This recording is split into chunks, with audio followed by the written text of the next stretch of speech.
नमस्कार, रामकृष्ण हरी. स्वागत आहे तुमचं सगळ्यांचं आपल्या एका नवीन ब्लॉग मध्ये. बघा आज मी काय सांगणार आहे आणि खूप महत्त्वाची माहिती आहे, तर शेवटपर्यंत व्हिडिओ नक्की बघा. आवडल्यास लाईक, शेअर, सबस्क्राईब करायला विसरू नका. कसा वाटतोय नक्की कळवा आणि शेवटपर्यंत ध्यान देऊन बघा, कारण की खूप महत्त्वाचं आहे.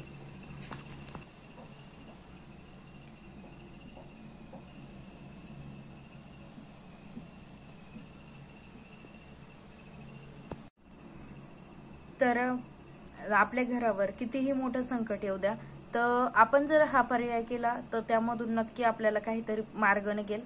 तर आज मी सांगणार आहे तुम्हाला हनुमान चालीसा. तर माझ्या घरामध्ये म्हणजे दररोज सकाळी 7 वेळेस हनुमान चालीसा मी वाचतेच. तसंच संध्याकाळी 2 टाइम मी हनुमान चालीसाचं पठण करते. जसं तुम्हाला शक्य असेल तुम्ही 1 टाइम सुद्धा करू शकता, पण नक्की करा. बघा पुढील प्रमाणे, हनुमान चालीसा ही तुलसीदासांनी लिहिलेली एक अत्यंत प्रभावी आणि पवित्र स्रोत आहे.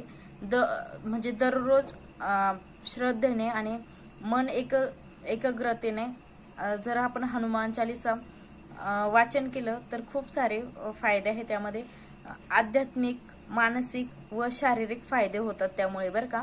तर नक्की सर्वांनी करा. भीती आणि नकारात्मकतेपासून मुक्ती, जे आपल्या नकारात्मक जी ऊर्जा असते त्यापासून पण संरक्षण होतं, बरं का, मुक्ती होते.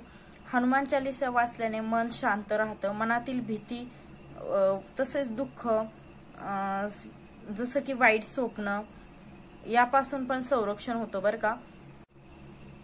शत्रूंपासून पण संरक्षण होतं. त्यामुळे शत्रूंना पराजित करण्याची शक्ती देणारे हे स्रोत आहे. हनुमानजींच्या कृपेमुळे कोणतेही नकारात्मक ऊर्जा किंवा संकट आपल्यापर्यंत येत नाही. मानसिक शांती आणि आत्मविश्वास. दैनिक वाचन केल्याने मन स्थिर राहतं, चिंता आणि स्ट्रेस दूर होतो, आत्मविश्वास वाढतो.